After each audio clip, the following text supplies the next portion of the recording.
Morning glory, America. Bonjour, hi, Canada. Hugh Hewitt from the West Coast, live on February 22nd in the year of our Lord 2022. Russia has invaded Ukraine. And you probably knew that if you watched the news yesterday.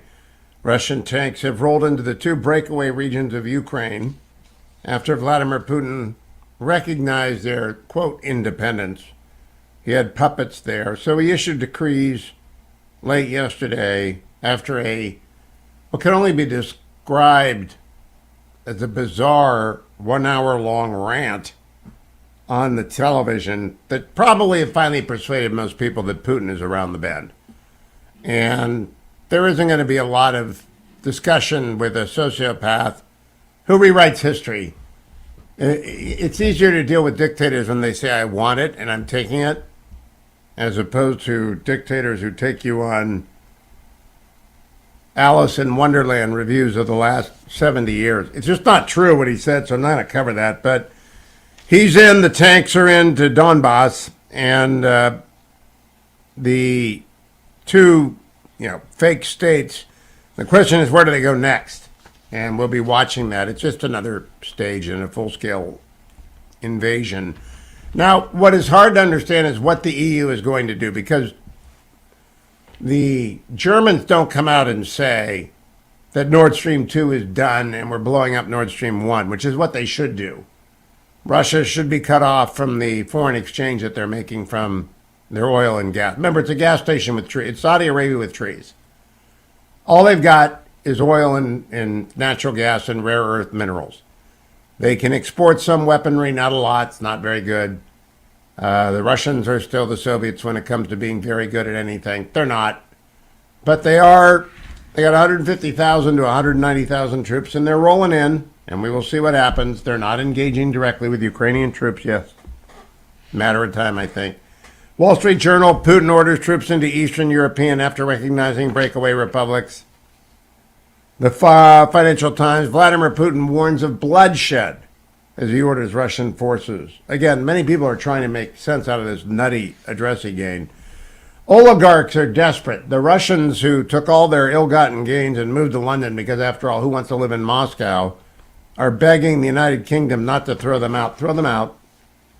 Putin calls Ukrainian statehood a fiction.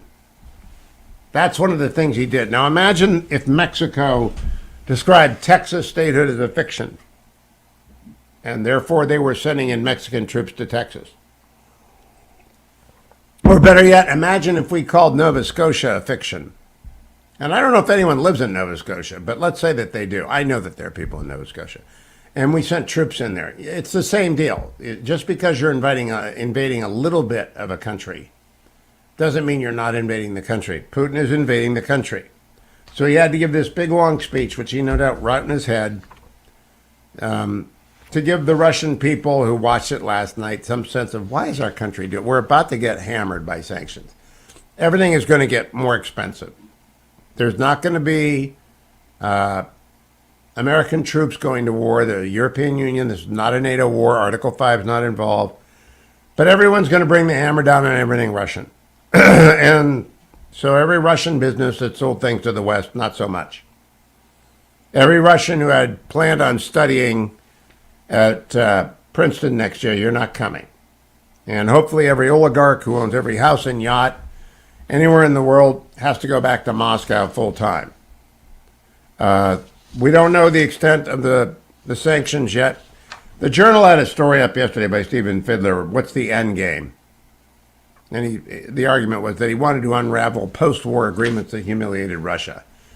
Putin is just a thug, like Xi, like Ayatollah Khamenei. He'll take what he can get away with taking. The U.S. claims Russia has a list of Ukrainians to be killed or sent to the camps following a military occupation. Given that this Putin is simply Stalin with better clothes, the idea that he's got a concentration camp list and an execution list, completely consistent.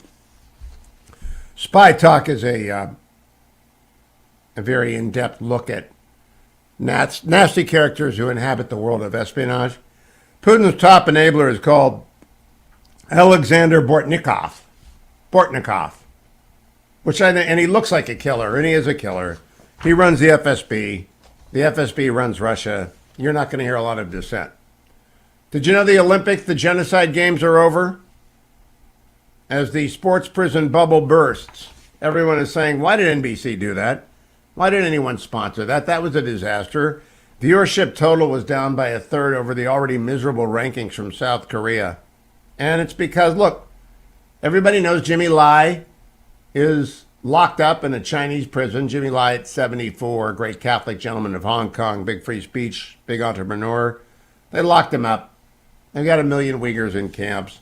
China's a totalitarian goon shop, just like Putin is, and we know that. Former U.S. Secretary of State Mike Pompeo has announced a trip to Taiwan.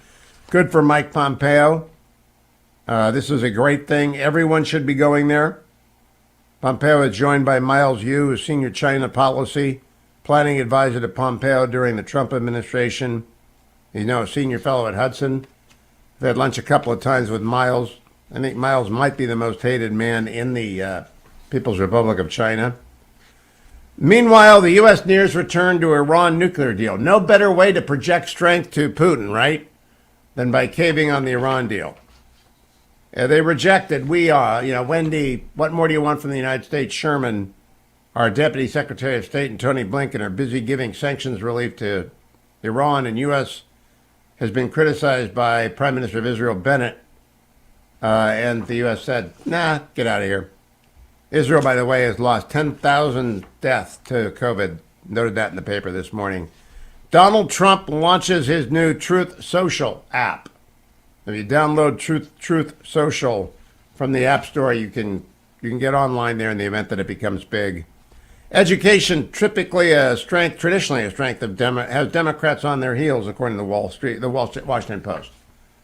So education is going to be one of the domestic issues, along with inflation, education, and appeasement.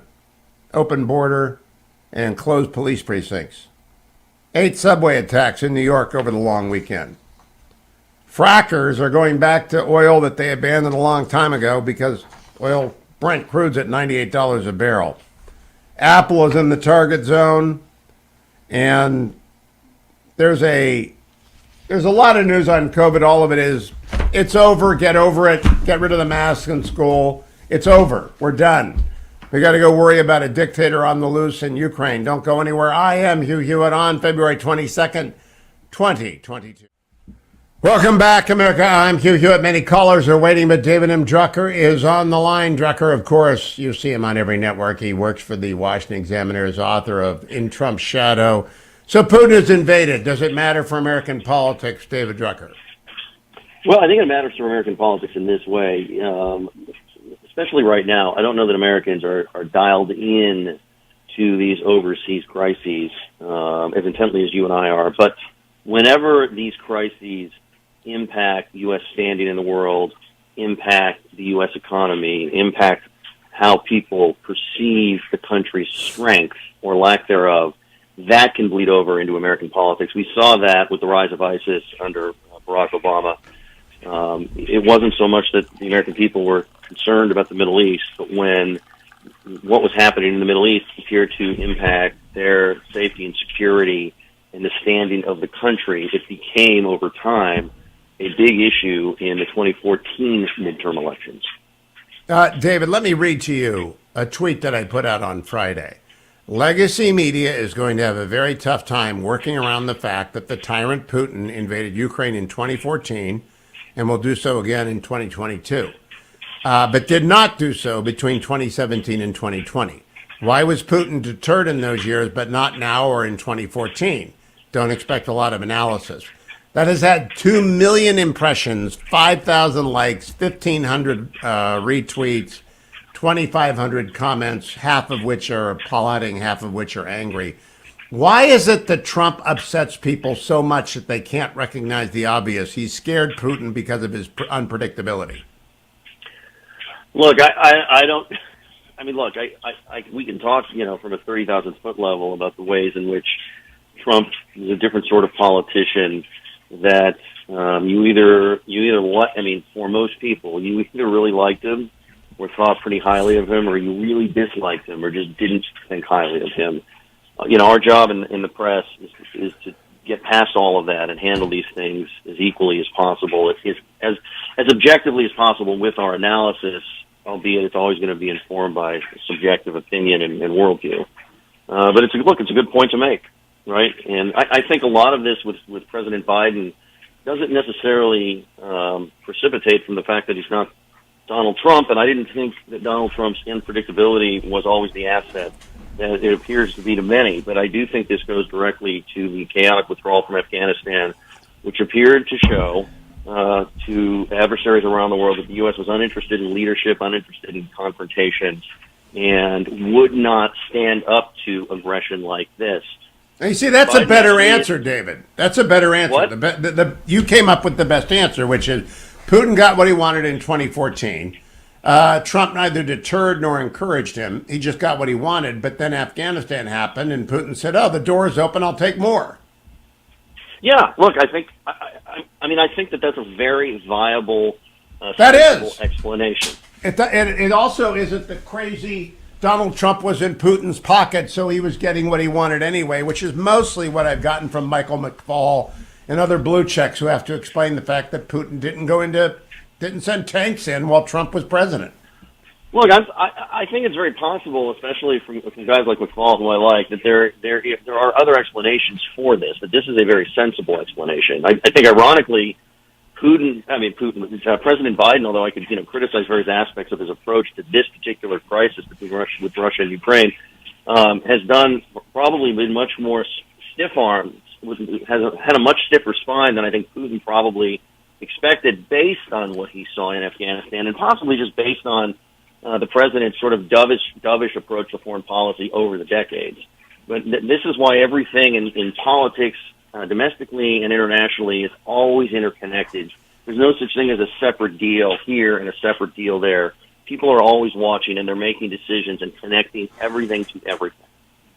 That is true. That's it is inevitable that Putin sits there and takes into account Xi being in China, Merkel having left, is Schultz weak, is Boris Johnson crippled by a domestic crisis. It's a correlation of forces analysis. He's an old KGB agent. He was a colonel. And he's also kind of crazy. Did you read the transcript of that speech? Oh, he's nuts.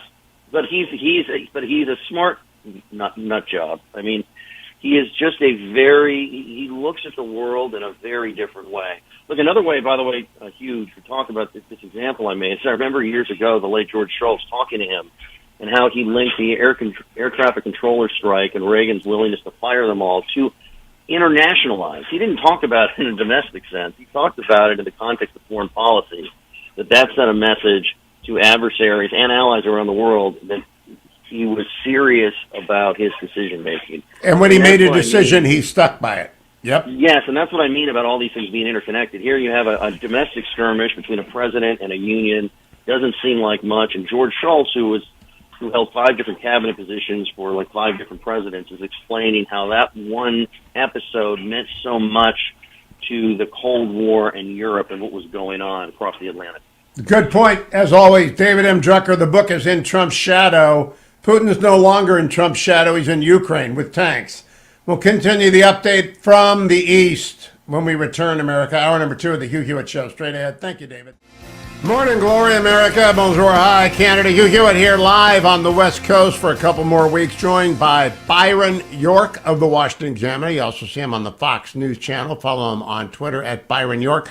Good Tuesday to you, Byron. How are you?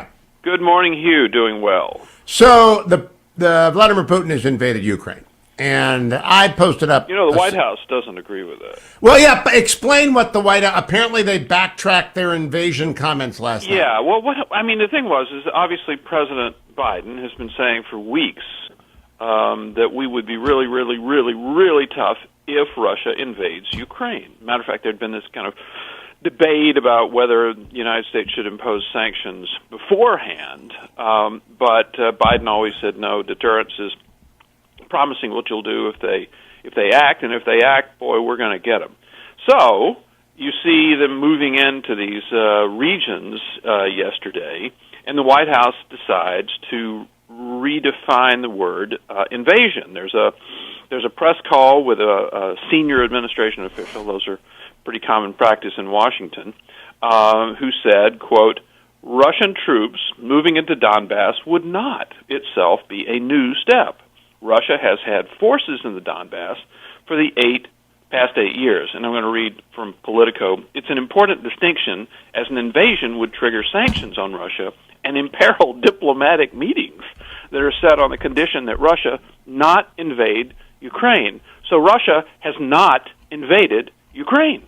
You know, that is just nuts. Now, I want our audience to understand the Russian tanks have rolled into the Donbass, which is made up of two different Ukrainian states. So I just refer to the Donbass. That's a collection of two states, sort of like border states. You know, we know what that means, and Donbass means these two regimes. And Russian tanks are there. At what point, Germany today sort of announced, this is the same thing with Germany, they sort of announced a Nord Stream 2 suspension, but what they really said is the paperwork will be delayed. Yeah, look, this is, I thought there was an extraordinary moment on Meet the Press on Sunday. Maybe you played it yesterday, I don't know, but the Secretary of State, Antony Blinken, was on. And, you know, the president of Ukraine had come out and said, come on, let's do the sanctions now, please. And the U.S. said no. So the question was, well, why not? Why not start sanctions now? And Blinken said, quote, we're trying to prevent a war. As soon as you trigger the sanctions, of course, any deterrent effect they may have is gone. They get absorbed by President Putin, and he moves on. Which sounds to me like the U.S. saying in a larger sense that whatever we do is not going to work. Right. And we're only going to, we said we're going to wait till he does something, so we're going to wait to do something till he does something, and then we're going to do something that doesn't work. Well, and we sent Kamala Harris to Munich. That's not really a serious thing. In my opinion, what she had to say was not really a serious message. Did you notice there was a lot of leaking at the time, probably coming out of the Secretary of State camp, that the Kamala Harris and the Secretary of State, who were both over there at the same time, were not really on the same page, that she was kind of acting on her own and doing the Kamala Harris show, but Anthony Blinken, he knew all the players. He was doing the real diplomacy. Now, our friend Jonathan Swan and Zachary Basu over at Axios report they did a long interview with former National Security Advisor Robert O'Brien, Trump's last advisor, and he has urged the United States government to recognize the Ukrainian government in exile if the Russian troops depose Zelensky. And if they invade Kyiv, Zelensky can't stay there. He should bolt over to Lviv or out of the country if necessary, and that we simply buckle down and do what we did during World War II with the governments of Poland in exile, etc. Do you think the Biden administration has sufficient spine to do that? I would really doubt it. Listen, I think the simplest version of what's going on is when somebody threatens to do something, and you say, no, don't do that. The obvious question is, well, what are you going to do about it?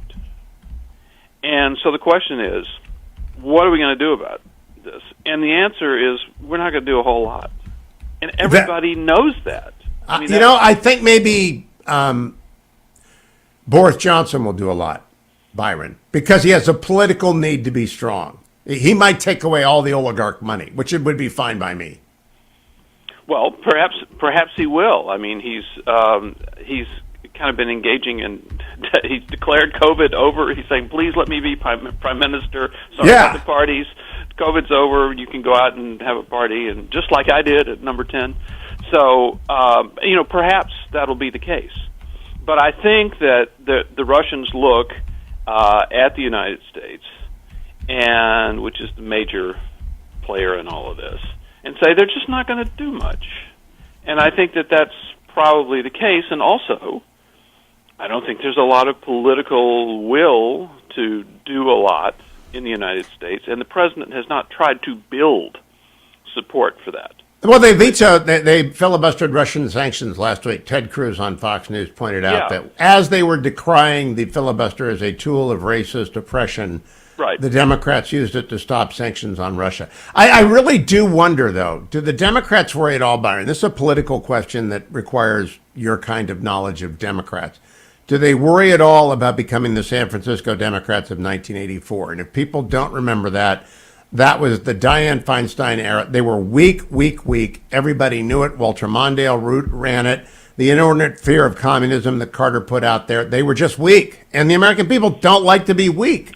Yeah, I think first of all, I think they do worry about that. They're very worried about that, and they're having internal arguments about that. I'm not sure that they view timidity in Ukraine as a big element of that. I think they see more the fight over CRT. I think what you saw in San Francisco, trying to rename schools when the schools are closed because of COVID, suffering political consequences for that. I think they're worried about the defund the police charge, which they bristle at that. But there's no doubt that a lot of Democrats supported reducing funds, cutting funding for police as a crime wave was building. So I think that they're worried more about, if I had to put their worries in order for the midterms, I think it would probably be inflation, crime, and culture. Well, and my short version is inflation at home, appeasement abroad, an open southern border, a closed police precinct, teachers' unions first, students last. That's my short version. And you don't want to run against that, right? No, you don't. I mean, and also I think there's just a certain amount of fatalism because, we've discussed this before, just the historical fact. Gallup said, in midterms going back to the 1940s, when a president has a job approval rating above 50, his party's average loss of seats was 14. Now that's enough to give it to Republican control right now. But if the president has a job approval rating below 50, the average number of lost seats is 37. So, I think there's this feeling, unless there's some sort of deus ex machina thing that's going to just swoop in, happen, and change everything, which is always possible, that they're doomed. So I think there's a certain amount of fatalism on their side right now. Last question, Byron. It's also the last go-around for Wendy Sherman and Tony Blinken. If that senior Biden advisor rhymes with rake, it's not his last go-around, but it is the last go-around for Blinken. Wendy, what more do you want from the United States? Sherman and Biden and Susan Rice. It's their last rodeo. And they're going to follow this up with Iranian gifts of money. Sanctions will be gone from Iran. So their triptych will be Afghanistan, Ukraine, and Iranian JCPOA. Because they believe in that. That's what they believe. They believe that's a better world. Well, they did this kind of stuff in the Obama administration. Yeah. And they're coming back, and they're doing it again now. And they viewed the president's election as the voters choosing their mode over Trump's. And by the way, I thought your discussion of Trump is really interesting. I do think there was a Soleimani effect that was pretty strong. Absolutely, there was. Yes. It shocked the heck out of people. Wow. Remember, they killed 300 Russians in Syria.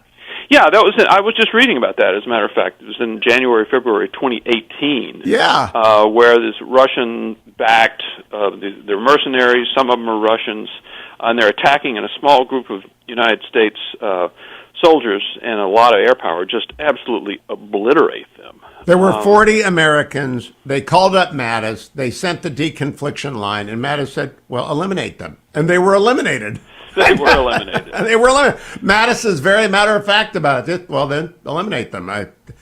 Oh, my gosh. It matters when you're weak. Byron York, good luck covering this today, because Democrats will be telling you why it's not their fault all week. Welcome back, America. I'm Hugh Hewitt on February 22nd, 2022. I'm joined by Admiral James Stavridis, former Allied Supreme Commander of NATO, former head of America's Southern Command and European Command. Of course, he's retired now. He is the chairman of the board of the Rockefeller Foundation, a partner at the Carlyle Group. Admiral, welcome back. I like to begin with my guests with just an open question. What do you make of events in Russia, Ukraine, and the West over the last 48 hours? Well, first of all, Hugh, happy birthday. Let's start Thank with you. that.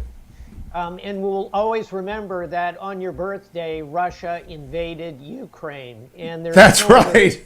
There's no other way to define it. An invasion, I tell you this as Dean of a graduate school of international relations in a previous life. An invasion is the imposition of armed troops on a sovereign nation for political purpose without the permission of that nation. Doesn't matter whether it's a squad of Spetsnaz, a flotilla of warships into territorial waters, or 200,000 troops coming across borders. So we're in the invasion scenario at this point, and the question becomes, what do we do about it? I'm hoping to see the administration take some very strong measures as the next day or so unfolds, and the reality that we are not going to find a diplomatic path out of this settles into us all. Now, Jennifer Griffin is a very fine reporter with Fox News, tweeted this out. In a passionate message to troops, Ukraine's defense minister, quote, "The Kremlin has made yet another step towards the resurrection of the Soviet Union with a new Warsaw Pact and Berlin Wall. The only thing that stands in between is Ukraine and its army. Our choice is simple: to defend our country, our homes, our families. Nothing has changed for us. Tough road lies ahead. There will be losses. The pain, fear, and disbelief shall be overcome, but victory shall be our reward. Because we are on our land and the truth is with us, many guided by emotions will urge to chaotic decisions. We will now not allow this. Our strength is in unity, confidence, and in cool heads. Be patient. Hold the line for our brothers' memory, for those we love. Glory to the armed forces of Ukraine. Glory to Ukraine." What do you make of that, Admiral? I think it's well said. And let's also reflect on 2 a.m. yesterday. The president, Zelensky, made a similar speech, equally emotional. You know, Slavs are emotional people. And when it comes to blood and soil, they will fight, and they will fight hard. And there are 250,000 soldiers in the Ukrainian army. The Ukrainians have been encouraging civilians to sign up in a reserve corps. We are flooding the zone with weapons. We're really laying the groundwork for a resistance movement if Putin decides to go full Monty, blitzkrieg, go to Kyiv here. I hope he does not do that. I suspect he will park where he is, create a frozen conflict, as he did in Georgia, as he did in Crimea already. And then we might have some trade space for negotiation at that point. But if he decides to pull the pin and march to Kyiv, I think he's going to run into a buzzsaw from the Ukrainians. Now, Ambassador O'Brien, the former national security advisor, was interviewed by Axios yesterday. Axios lead story this morning. Ex-Trump advisor calls on the United States to prepare for Ukrainian government in exile. He has basically outlined the Churchill option, which is invite Zelensky to maintain the UN seat, the Zelensky government, the World Bank. Everybody deals with Zelensky, not with Putin's puppets. What do you make of the O'Brien proposition? Oh, 100% agreement. I've been saying that for a number of weeks. We need to think specifically and in concrete terms. What would this look like? What would it mean? Step one would be to get the Zelensky government out of Kyiv in enough time before a Russian advance, get them at least to the far west, to the city of Lviv, where the U.S. is moving many of its embassy personnel, many Western nations are. And then you need a plan C, if that's plan B. Plan C is government in exile. Where's it going to go? I'd nominate Warsaw. Another location might be London. The model, I think you mentioned Churchill, of that generation, the model is actually Charles de Gaulle, who ran the Free French government in exile for years. This is starting to look like the 1930s. We need to prepare for the 1940s, which is to say a resistance movement alongside a government in exile. That's Putin's worst nightmare, in my view. And I think to the degree there is deterrence left to shake at him, it would be through those two mechanisms. Now, Chancellor Scholz, the new replacement of Merkel, announced that he won't be signing the final paperwork for Nord Stream 2. That's not exactly blowing up Nord Stream 2, but it's better than nothing. And I remember in the 80s when Mitterrand became the socialist president of France in those era, became as strong as Reagan vis-a-vis Brezhnev and his successors. Do you think there's a chance that Schultz understands he really has to be as tough as Mitterrand was? I do. I'm quite encouraged by Chancellor Schultz. If you look at, he's only been in office a couple of months, and he's coming in behind a four-term chancellor in Angela Merkel. And he has, in my view, done all the right moves, which is to say he's consistently aligned with NATO. He came to Washington. He and President Biden made strong statement together. And here we see the actual implementation of what the Biden administration has asked for, which is to shut down Nord Stream 2. And by the way, a lot of people have this kind of apocalyptic view that if Putin turns off the taps, the lights go out in Europe and no one's going to have heat in their homes. That's not what's going to happen. If you look at the total energy consumption of Europe, Western Europe, natural gas is only 20%. Putin controls about half of that. So you're looking at about a 10% decrement in total energy need. I think that can be made up by LNG from the United States, liquefied natural gas, as well as from the Gulf states. It'll be hard. It'll be a scramble. But I think it is survivable. And at the other end of the transaction, Putin, you're taking away a key source of revenue for him. Ain't all bad. And I commend the chancellor for at least doing this interim step of shutting it down. I've said for a long time, if Putin invades Ukraine, ain't going to be nothing whistling through Nord Stream 2 but air for a long time. I wish they would be more specific. Maybe that will be coming.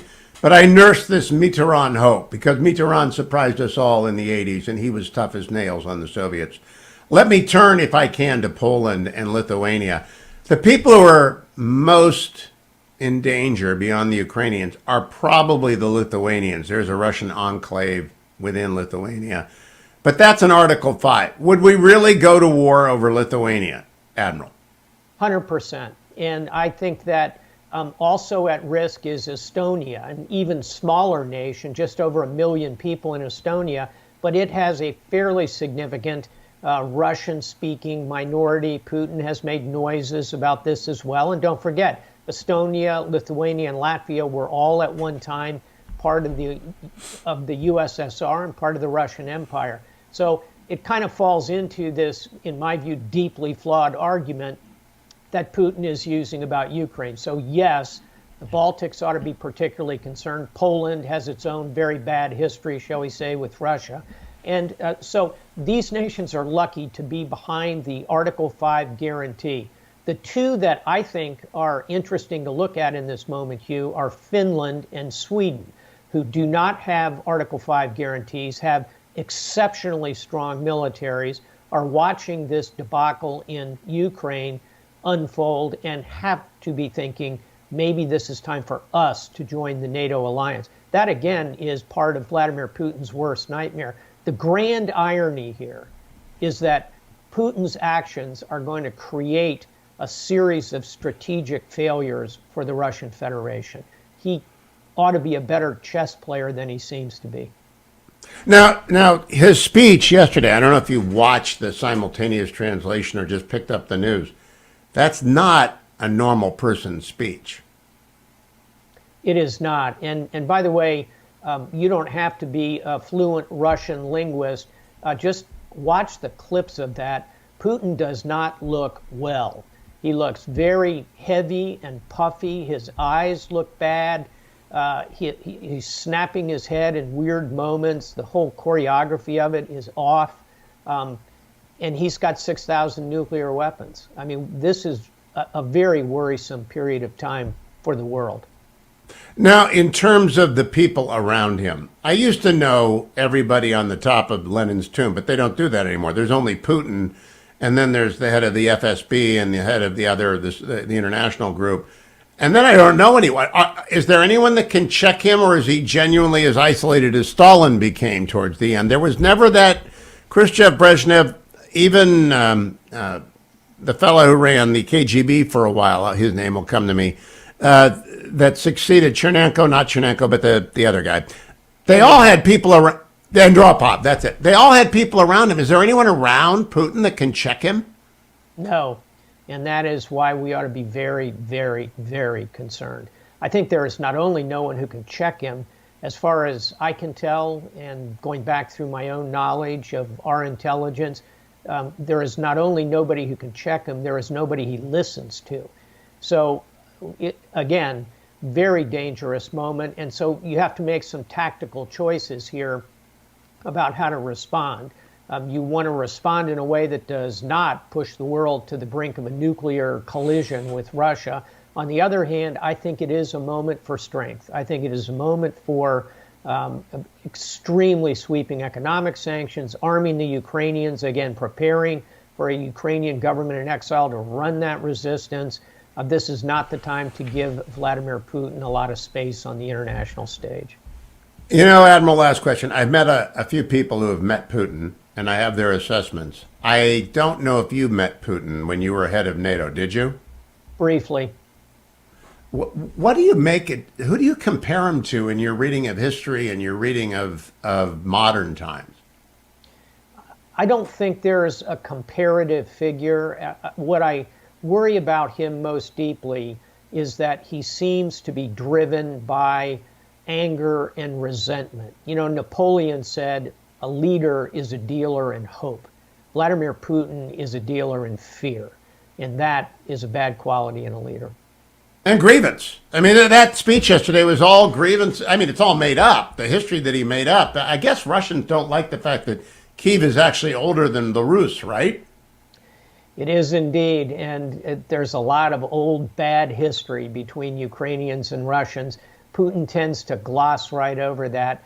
You know, for an American audience, what Putin is doing is as if the United States looked to the north at Canada and said, British Columbia and Alberta, two provinces of Canada, they speak the same language. They're kind of like us. Well, they've been intertwined with us. We had fur trappers that operated up there in the 18th century. I guess they really ought to be part of the United States of America. That's roughly the equivalent. You're right. And he'd add that we took Montreal once, even though we gave it back. Admiral James Stavridis, thank you. Follow him on Twitter, Stavridis. Morning, Glory, America. Bonjour, hi, Canada. On February 22nd, in the year of our Lord 2022, it's 2/22/22, and Russia has invaded Ukraine. Europeans are announcing their sanctions. Great Britain strangely announced that they would sanction just three Russian oligarchs. Nord Stream 2 is suspended. It's not crushed, but Germany did the right thing. I'm joined by former State Department spokesperson Morgan Ortagus, who will be Tennessee's next congresswoman from the 5th Congressional District. She is running for the 5th Congressional District. Good morning, Morgan. What do you make of Russia's invasion of Ukraine? Well, it's something that I think we've all seen coming for weeks now, but I don't think that we should allow you, knowing that it was coming, I don't think we should pause to underscore just how important this is in a pivotal moment of history. You know, I really honestly had a hard time falling asleep last night. I was trying to think of, is this exactly almost 6 months from when Kabul fell to the Taliban? and listen, I've been in these jobs before. I've been there with Mike Pompeo. I know what it's like to deal with various crises around the world. But I always felt and knew that we had a strong and steady hand in President Trump, in Mike Pompeo, that would see these crises through. No matter what, I had that, in my gut. And I don't have this feeling with this team. I see error after error after error that this team has made. And now, you see the Russians have once again on the same group of people who were in power during the second term of the Obama administration. He has decided to invade again. And I think it's no coincidence that he waited for this team to be in charge again. Now, we've got a number of reactions. For example, editor-at-large at CQ, John Bennett, reports the White House is engaged in an eye dance, meaning that the Russian troop movement is called the beginning of an invasion by the Deputy National Security Advisor Feiner. Richard Grinnell says temporarily halting the certification of Nord Stream 2 is a small step in the right direction, but it's purely temporary and it's entirely too late. The Brits sanctioned a grand total of 3 oligarchs. Well, are we going to do this or aren't we, Morgan? Yeah, it's not the response that's needed. Listen, this response should have been months ago. And this started at the very beginning of the Biden administration. We had done something in the Trump administration. We left a treaty called INF, which you know all about, because we said, listen, this is an arms control treaty. The Russians are cheating. We're not going to stay in it. So when it came time to re-up another treaty called New START, we had Marshall Billingsley at the State Department negotiating that. And by the way, all the stuff that the Russians are putting on the table right now, wanting to negotiate the size of our troop presence and our missile defense systems and the size of NATO, all of those things they tried to put on the table with Pompeo and Marshall Billingsley, and we told them to pound sand. And we said we're not going to just renew New START without negotiations, without some concessions.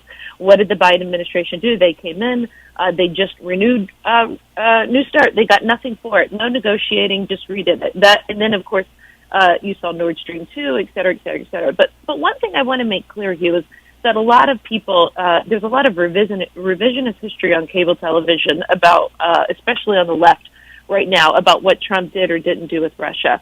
Let's make it really clear. Trump kicked out 60 Russian diplomats and spies. We left the INF treaty, as I just talked about, $1.4 billion in military assistance. My last count, this is an official count, this is just my count going through all my statements, there was at least 30 rounds of sanctions and indictments. And in year one of the Biden administration, where he said, he's supposed to be the toughest there ever was on Russia, we've had no real sanctions on the Russian economy. They stayed in New START. They didn't get anything for it, as we talked about. And I've seen Jake Sullivan delay or stall Ukrainian military assistance at least 3 times in the past year. So tell me, when you look at the facts, not at the rhetoric, not at the tweets, when you look at the facts, who is tougher on Russia? Well, this is why I am a little bit amazed by the reaction to a tweet I posted on Friday, Morgan Ortagus. Legacy media is going to have a very tough time working around the fact that the tyrant Putin invaded Ukraine in 2014 and will do so again in 2022, but did not do so between 2017 and 2020. Why was Putin deterred in those years, but not now or 2014? Don't expect a lot of analysis. 2 million impressions later, and thousands of angry responses and about double the number of applause. You can't work around it. He didn't do this when Trump was in office. That's exactly right. And it wasn't just theater, right? This theater in Europe, when you start to look around the world, I think that we're a week, maybe 2 weeks away from this administration bypassing Congress and trying to put us back into the disastrous JCPOA, the otherwise known as the Iran deal. And that's not just, and it's not the JCPOA that Obama negotiated. It's a much weaker deal. And so that, in my mind, we handed peace over to the very peaceful Middle East over to the Biden administration, right? We were part of Abraham Accords, 4 deals between Israel and Arab states, the first in 26 years.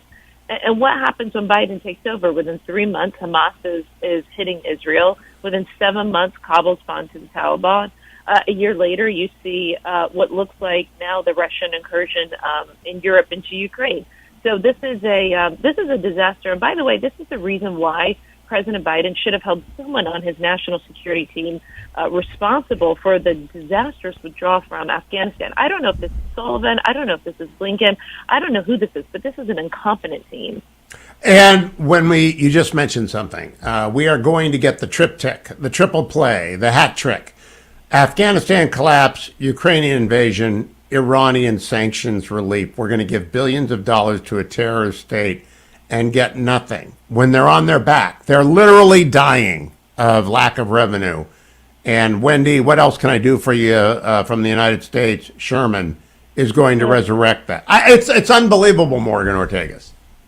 Yeah, I agree with you. By the way, everybody should pay attention to what sanctions are relieved under under the new, I don't want to say the new JCPOA, the weaker, the worse JCPOA, because if they take away the terrorism-related sanctions, I think that is a big problem and sends a signal to terrorist regimes around the world that our terrorism sanctions aren't to be taken seriously. The Iranian regime has done nothing to deserve getting rid of the state sponsor of terrorism designation, the Quds Force terrorism designation, and all the various terrorism sanctions.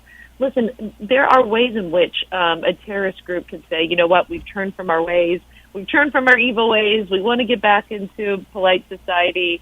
It can work towards getting rid of sanctions by stopping the funding and assisting in training and vetting of terrorism. If you go to talk to anyone in the Iranian regime right now, they would laugh at you, right? They have no intention of stopping aiding and vetting terrorism. They don't feel sad about it. They don't feel guilty. They don't want to turn from their ways. That's state practice. That's what they do. Now, Morgan Ortagus, you are running in Tennessee's 5th District for Congress. I have already put my T-shirt together, the Democratic T-shirt. Inflation at home, appeasement abroad, school unions first, students last, open southern borders, closed police precincts. That's the Democratic agenda. But when you run in Tennessee, does anyone care about Iran and Ukraine and China, or do they want to just talk about inflation and the fact that their kids lost years under the COVID regime of school districts and Anthony Fauci? Well, I mean, listen, certainly inflation and supply chain issues are top of mind jobs and economy for everybody here in Tennessee, as they should, right? I think I talked to you a couple weeks ago, and I said, listen, you shouldn't have to go to the grocery store and make choices about are you going to fill up the cart with groceries or are you going to fill up your tank of gas all the way, right? These are not decisions that moms like me in Tennessee should have to make, and unfortunately they are. When you talk about national security, which is clearly, my experience, look at our border, right? Look at our immigration problem. There are many things that President Trump did to fix the border that he had control of when the Biden team took over. Part of that was the stuff that Mike Pompeo and our team did. And by the way, I don't know if you saw this morning, Secretary Pompeo endorsed me in my race. I didn't. So congratulations. Yeah. Breaking news on your show, Hugh. Do you know what? I love that he's going to Taiwan, Morgan. Can you carve out time to go with him? I know you're running for Congress. It's kind of hard to go abroad. If Ward Baker will allow me to go to Taiwan, I would, but I don't think he will. No, they don't let candidates leave the country, do they? No, not yet. But listen, but to go back to the border, we did things like the Remain in Mexico agreement, asylum cooperation agreements with the Northern Triangle countries. President Trump said to his team, we have to secure this border, and we all took a piece of that pie, right, of what it meant to get the job done for the president, and we did. So if you're listening and you're in Tennessee and you care about illegal immigration, you care about fentanyl coming over the border, you care about the human trafficking, I would argue that I'm the best candidate to help solve the border crisis, having already done it. You are the best candidate. MorganOrtagus.com. Morgan, Trump endorsed, Pompeo endorsed by every Republican I know. She is going to win that seat. MorganOrtagus.com. Go there, contribute, get in line. If you're one of the newcomers to Tennessee, this is a great way to make your entrance to Tennessee politics with a lady who will be representing the great volunteer state for decades to come. Welcome back, America. I'm Hugh Hewitt. Russia has invaded Ukraine. It has sent thousands of tanks into the Donbass, and there is no denying it's an international crisis. Congress is not up to the task because it's run by Nancy Pelosi. We have to take the House of Representatives back. One place to do so will be Minnesota's 3rd Congressional District. Tom Weiler is running. Tom is a submariner, a native Eden Prairie, and he's going home. He has gone home to run for this seat against a fellow named Dean Phillips, who you probably have never heard of. I actually had not heard of him until this morning when I looked up Tom's opponent. Good morning, Tom Weiler. How are you? Good morning, Hugh. How are you doing this morning? I'm great. First of all, your reaction to what Russia has done today. Well, it's an unfortunate step in the wrong direction, really, for the global world order. You've talked about this at length in many of your shows. But yes, we're heading in the wrong direction here, and unfortunately, it's just a failure of deterrence.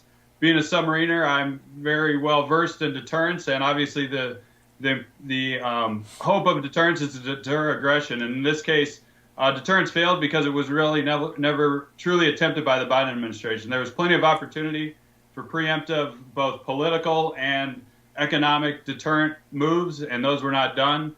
Unfortunately, I think President Putin sees the weakness in the Biden administration, and he's fully intends to take advantage of that situation. And of course, most importantly is the human loss on both the Ukrainian side and the Russian side, unfortunately, if this continues to develop. And the shelling will only intensify. Do you imagine that we have attack submarines in the Black Sea? I don't think that there's going to be a kinetic conflict between Russia and the United States, but I'm sure submarines would be a part of it if there were. There most definitely would be part of it if there was to be a kinetic conflict. Obviously, we hope that does not occur. And no, submarines primarily will be monitoring this situation, my guess, from the Mediterranean and other spots around the world, really. But obviously, we don't speak in detail on where our submarines are operating. Even now that I'm out of the seat, still want to respect my brothers who are deployed at the moment, forward deployed at the tip of the spear, keeping our country safe and secure. Tom Weiler, were you on attack submarines or boomers? I was on attack submarines for my first 3 tours, and then I completed my submarine career as the executive officer for the USS Michigan, an SSGN submarine outfitted with multiple Tomahawks and with full special operations capabilities. Don't you feel bad that you had to end your career on the Michigan? I mean, that's like the worst ship in the fleet, right? Yes, sir. Although when we were on there, we won a couple battles, but I did put through a couple waivers up to the Pentagon to try to change the name to the USS Notre Dame. Unfortunately, those were shot down, but I was proud to represent the great state of Michigan during my executive officer tour. And I only say this once, but go blue. I know, we got to say it once in a while. When it comes to submarine, we are all Wolverine fans. Now, let's briefly talk politics a little bit. Tell me about the district. Dean Phillips is he's a cipher. He's a vote for the Democrats. I don't know that he's actually done anything ever in his years in Congress. I don't know how long he's been there. I literally had never heard his name until this morning when I looked up who were you running against. Tell me about the district. Tell me about Dean Phillips. Tell me about the race, Tom Weiler. You'll obviously be our nominee. Well, sir, this is why you get the big bucks, because you hit Dean Phillips squarely with the hammer right on the head right there. He has a 100% voting record with Miss Nancy Pelosi, and he just fails to show any leadership, especially on critical issues in our district. Obviously, unfortunately, Minneapolis was at the forefront of the defund the police movement when we had riots in the summer of 2020. And those riots have continued into a historic crime wave, both in Minneapolis, St. Paul, with record murders and carjackings are up 600% to 700% in the last 2 years. And that's spreading out to my district just west of Minneapolis. And he failed to take any leadership position on that whatsoever. I was actually deployed in the summer of 2020 on the USS Eisenhower over in the Middle East at the time. Woke up with shock and sadness as I saw Minneapolis streets on fire and the 3rd precinct burning to the ground. And I looked for any leadership possible coming out of the politicians back here in Minnesota. And Dean Phillips, first and foremost, had nothing to say. And that's when I really decided if my Parkinson's diagnosis ended my military career early, I would go back and serve and attempt to serve in Congress and bring conservative values and Midwestern values back to the 3rd District. You know, I'm excited for you doing this on behalf of the community of people who have Parkinson's, because it would be a wonderful representation in the Congress. But mostly I'm concerned with national security, and I think having a submariner on armed services would make a huge difference. Your website, your Twitter handle is Tom Weiler, Minnesota. That's spelled Tom, W-E-I-L-E-R-M-N. Tom Weiler, Minnesota. What's the campaign website, Tom? The campaign website is vote.weilerforcongress.com. So you can get there with vote.weiler for Congress. That's W-E-I-L-E-R for Congress.com, or just weilerforcongress.com in a Google search. And that should bring you right there to check out both a little more bio information about myself, our campaign, our principles, and our priorities. Now, talk to me a little bit about the district, because they just drew new lines. It's a Democratic state. Did they try and shore up the invisible Phillips line? Not really. It was really a minor tweak. Fortunately, Minnesota did not lose a congressional district. We were right on the edge of that, but we kept our 8 districts. So they just tweaked the 3rd district slightly. And this was a strong Republican district for about 30 straight years with Congressman Jim Ramstad and then Congressman Eric Paulson when I was growing up going to high school in Eden Prairie. I moved away and just for 20 years, obviously driving submarines underwater. And just 4 years ago, Congressman Phillips was elected in and shifted from a Republican to a Democratic district. But the conservative values are really strong in this district, and the redistricting just didn't really change the numbers overall. It's a slightly so Phillips won on the 2018 election. That's when he came in. Yes, sir. Oh, then he's weak. Oh, he's going to be very weak. Yes, sir. He came in on sort of the anti-Trump coattails, basically. especially in this district. He played up to that. Congressman Eric Paulson just sort of had a bunch of headwinds on his campaign. That was the incumbent. He lost. And then Congressman Dean Phillips really hasn't been seriously challenged since then. And I intend to make sure he has to answer a couple difficult questions. One is voting record. Like I said, he campaigns as a moderate back in the district because although it leans conservative for the past 30 years, it is a fairly moderate district, and I intend to represent that attitude in Congress. But Congressman Phillips does vote 100% with Miss Nancy Pelosi, including on issues that are key to our 3rd district, mainly voting to defund the police and not strong on cutting government spending to, of course, improve our inflation. Now, I believe the Democratic T-shirt is inflation at home, appeasement abroad, teachers union first, students last, open southern border, closed police precincts. That's their whole ideology. That's it in a nutshell. Does Phillips show up with Ilhan Omar? Does he show up with the rest of, Keith Ellison, the whole Democratic gang up there? Because that's a wild left-wing state now. It is. And no, he basically... he just changes his message depending on the audience of the room. I went to one of his town hall meetings out here, and he says the word moderate about every 4th word. Doesn't mention anything about Representative Omar or any of the votes he's actually taken in Congress. He tells one thing to the district back home, and then he goes to Washington, D.C. and votes 100% along with the Biden agenda and Speaker Pelosi. And no, as far as calling out Representative Omar for her extreme statements or extreme stances either on Israel or the defund the police movement, that's one of the many examples where he just fails to show any leadership whatsoever. Our district border, my future district will border Representative Omar's, and despite that obvious crossover of people working and driving back and forth between the districts, he always fails to step up to leadership opportunities when she makes inappropriate statements about the U.S. military, our relationship with Israel, defund the police, or whatever she speaks. Now, Tom Weiler, when is there going to be, I think Minnesota has a convention and a primary. Am I right about that? Yes, sir. Our convention's the 23rd of April. So our campaign's been out in the forefront, talking to delegates. We're doing really well gaining delegates to our team. So that convention's the 23rd of April. I intend to hopefully win that in resounding fashion and then go on to a primary on the 9th of August. Hopefully that's an uncontested primary. Our convention in Minnesota is not required. You're not required to follow that as Republican candidates, but for the most part, most Republicans will bow out at that point if they do not win the primary or do not win the convention, in April. And so how do you work a convention? I really don't know, Tom Weiler, what you have to do to win a convention endorsement.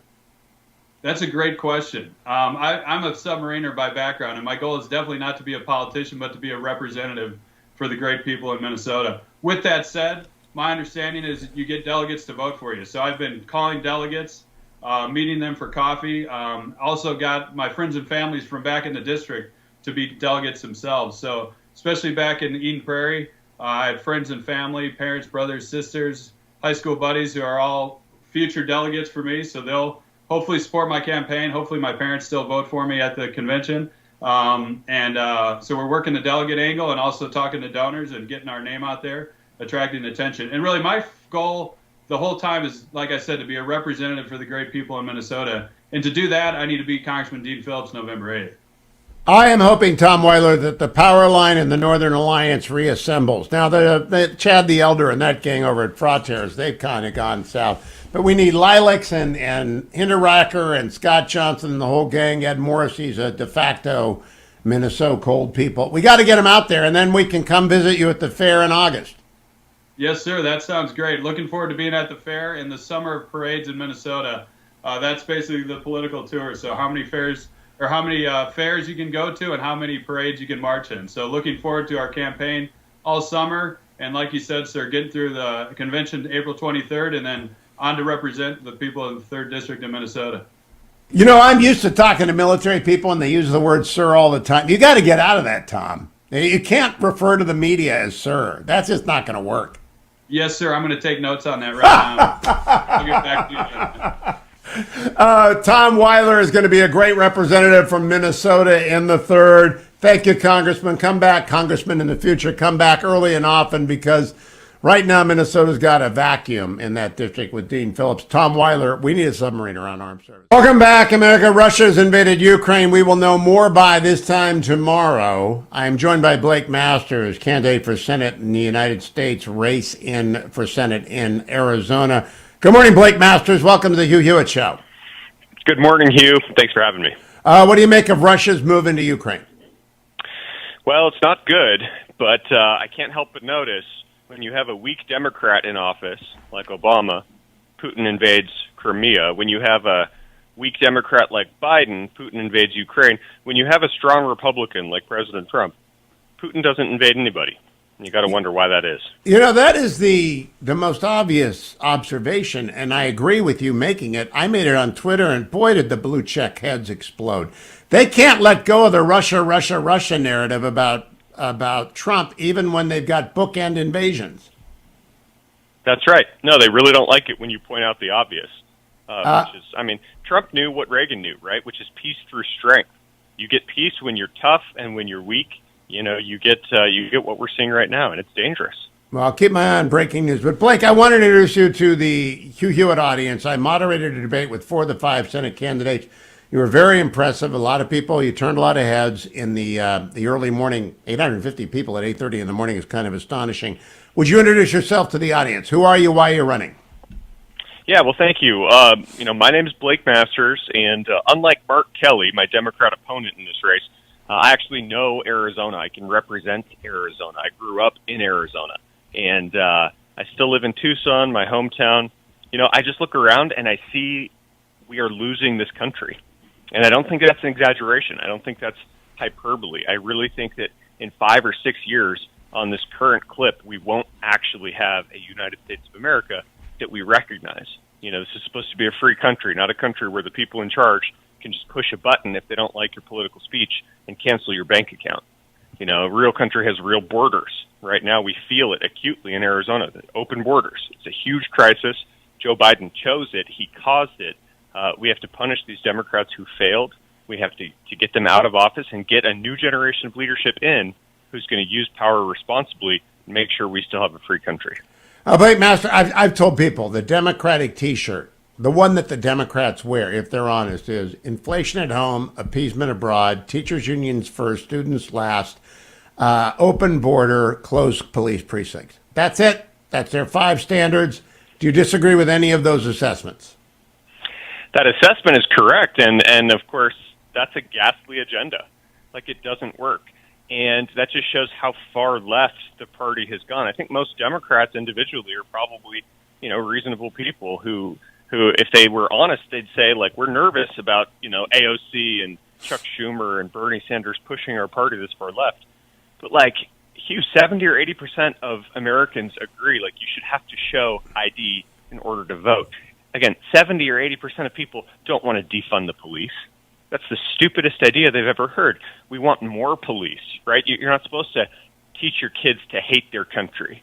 You're supposed to teach them to read and write and teach them true facts about American history. So we've got this common sense conservative agenda that I think 60, 70, 80% of the American people are here for. And then you have the radical left that's just doing crazy stuff.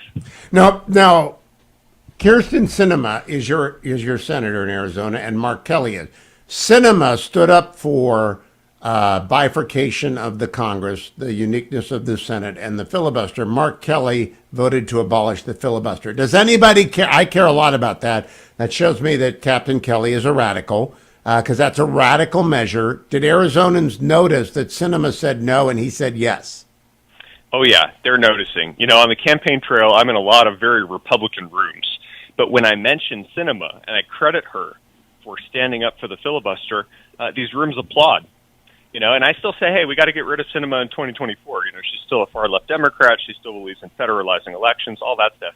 I want 2 conservative Republicans representing Arizona in the U.S. Senate. But you do have to give credit where it's due. If you have to have a Democrat, it should be a lot like Sinema.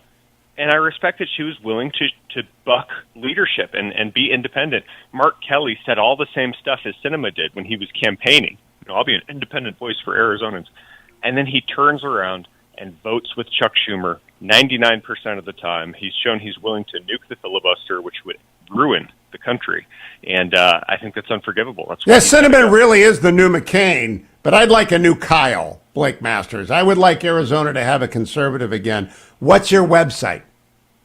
BlakeMasters.com. So you're going to really confuse people, huh? You're going with the tricky stuff. BlakeMasters.com. And in terms of booking you and getting you out to events, you're working hard, right?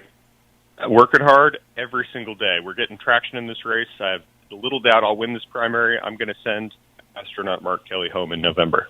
Blake Master, good to have you on. Keep coming back. All of the Arizona Senate candidates, the Big Five, will all be on an equal number of time. Love talking to Blake. His book, 0 to 1, which he co-authored with Peter Thiel, actually taught me a lot about Silicon Valley thinking. I would recommend it to you. BlakeMaster.com. BlakeMasters.com. There's an S at the end of Masters. BlakeMasters.com. Thank you, Adam and Ben. Thank you, Generalissimo. It is my birthday. They didn't say happy birthday to me because they're rats. I mean, just they ratted me out and they told people, but they didn't tell me. But I'm going to have a fine day in LA and I'll be back tomorrow. Still strong, still going forward at 66 because I got another 8 years to deal with you people. Don't go anywhere. I'm Hugh Hewitt.